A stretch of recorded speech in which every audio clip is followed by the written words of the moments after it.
The sun had just begun its descent behind the tamarind trees, casting a golden hedge over the tiled roofs of the modest Sharma household. A faint rustling breeze whispered through the veranda where Savitri, a woman of quiet discipline and inherited tradition, stood folding a freshly laundered dupatta. Her brow was lined not with age, but with the worries of an approaching celebration. Her eldest daughter, Suman, was to be married soon, a grand affair that would stir every pot and pan in the house.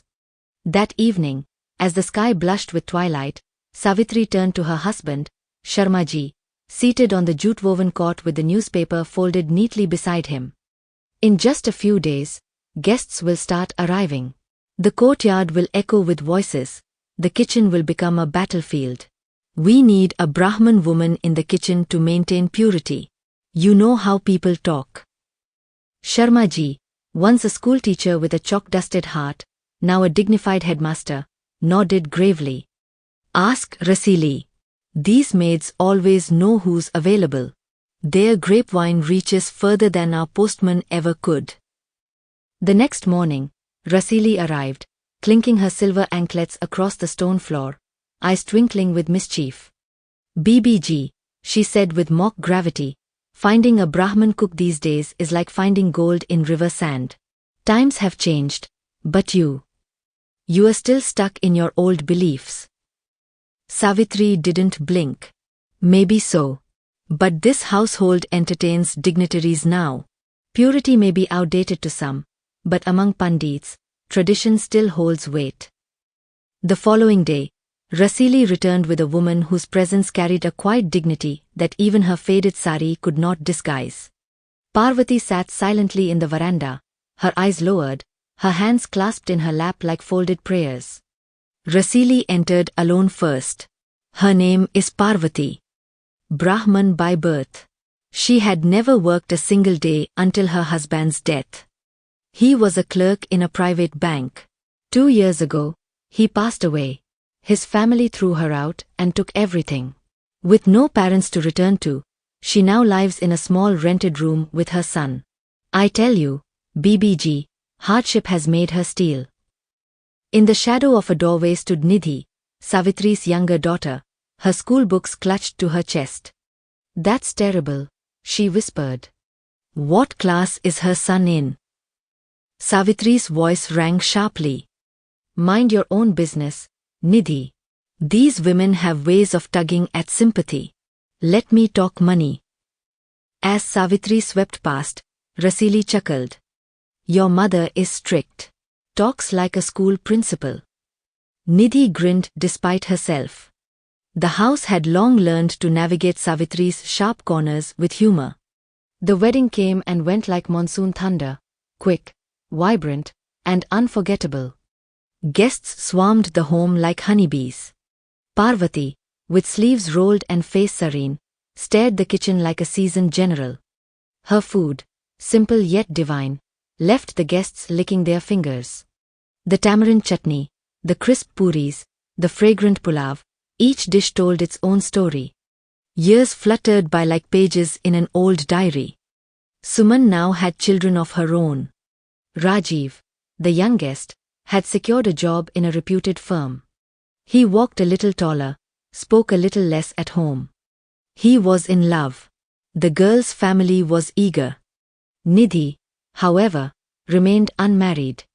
Despite her education, an MA in political science, a Bachelor of Education, polished manners and a pleasant face, no suitable match seemed to arrive. She taught at various private schools, but the positions were always temporary and offered meager pay. Suitors came and went like drifting clouds. The household grew weary. One evening, Sharmaji sighed into dusk. What do we do, Savitri? Nidhi's match hasn't happened yet, and now the other side is pressing hard for Rajiv's wedding. Savitri rubbed her temples. Let him marry. He's 2 years older. What difference does it make now? Sharmaji nodded slowly. I was hoping to retire next year, with one burden less. But if destiny has its ways, then so be it. Savitri smirked. You create the problems, then solve them yourself. No wonder you became a teacher. And so, Rajiv's wedding was set in motion. Parvati was called again, and once more, the kitchen came to life under her care. This time, Nidhi lingered beside her, not as an assistant, but as a kindred soul. "Auntie, you are the kindest person I know," she said, handing her the coriander. "Nidhi beta, go sit with the guests. Let me handle the rest." "No, Auntie. I feel at peace with you. Guests make me nervous." "Why, child?" Nidhi looked down, twisting the edge of her dupatta. "Because with you, I don't have to pretend. Everyone keeps asking, why aren't you married? Don't you like any boy? You'll be too old soon. But I have dreams too. How can I marry just anyone?" Parvati chuckled softly, brushing a strand of hair from Nidhi's cheek. "A girl like you? Graceful, intelligent? Matches will line up if fate gives the nod. But even a schoolmaster." Nidhi stopped mid-sentence. Her eyes filled with tears. Parvati pulled her into a gentle side hug and then gently placed her hand on Nidhi's back to comfort her.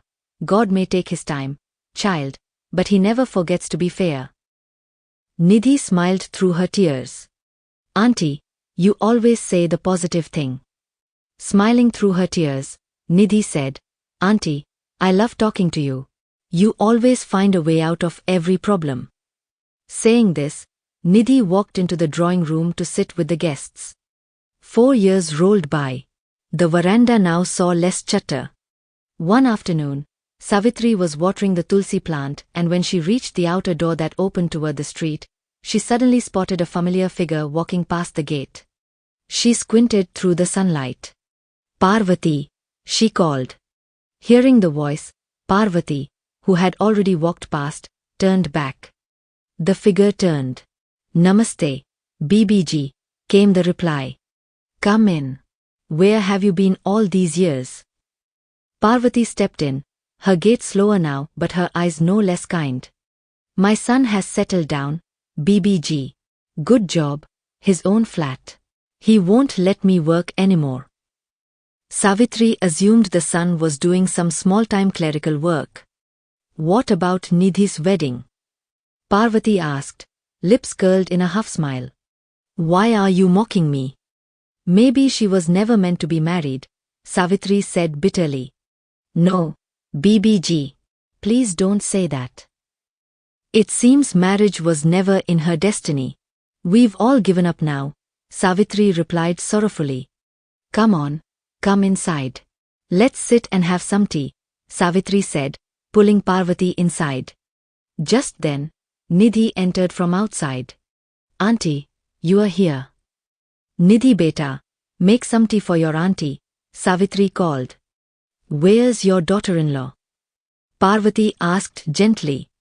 "Oh, she may be our daughter-in-law, but she's the wife of an important man, so she belongs to a higher world. That's why we're not on her level," Savitri said with a bitter taunt, the words dipped in quiet resentment. As Nidhi headed to the kitchen, Sharma ji arrived. Parvati gathered her courage. "If you permit it, BBG. I would like to ask for Nidhi's hand for my son. He works in a respected company. I know I'm not good at expressing such things." The moment Savitri heard this, she flared up in rage and exploded. "Should we marry our daughter to a servant? Before speaking, you should have remembered your place." Sharma ji swallowed his anger and remained silent. The air turned heavy. A scene erupted in the house. Even the daughter-in-law appeared. Parvati, frightened, rushed outside. Parvati, humiliated and heartbroken, stepped out quietly. She had barely stepped out when her son, Animit, who had stayed behind for some work, came rushing down the street. "Ma, what happened? Tell me or I'll start shouting." Parvati told him everything. Animit, his jaw clenched and eyes hard, turned back and took his mother into the very home from which she had been thrown moments ago. Inside, he was just about to speak when Rajiv entered, and froze. "Yes, sir. You?" Here? At my home, he stammered. Rajiv's throat dried. His voice cracked. The very multinational company where Rajiv worked as a mid-level programmer, the job he had boasted about at dinner tables and in family WhatsApp groups, Animit was the managing director of its Indian operations. Sharma ji's eyes widened. In a moment, he pieced everything together. He disappeared into the next room, whispered a few words to Savitri and the others. Silence fell. Then, like clouds parting for the moon, he returned with a calm face and said, "We accept the proposal."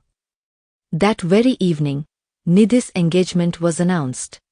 And 2 days later, amidst chandeliers, laughter, and the clinking of crystal glasses, Animit and Nidhi were married in a lavish ceremony at a 5-star hotel, proof that sometimes, destiny simply takes the scenic route.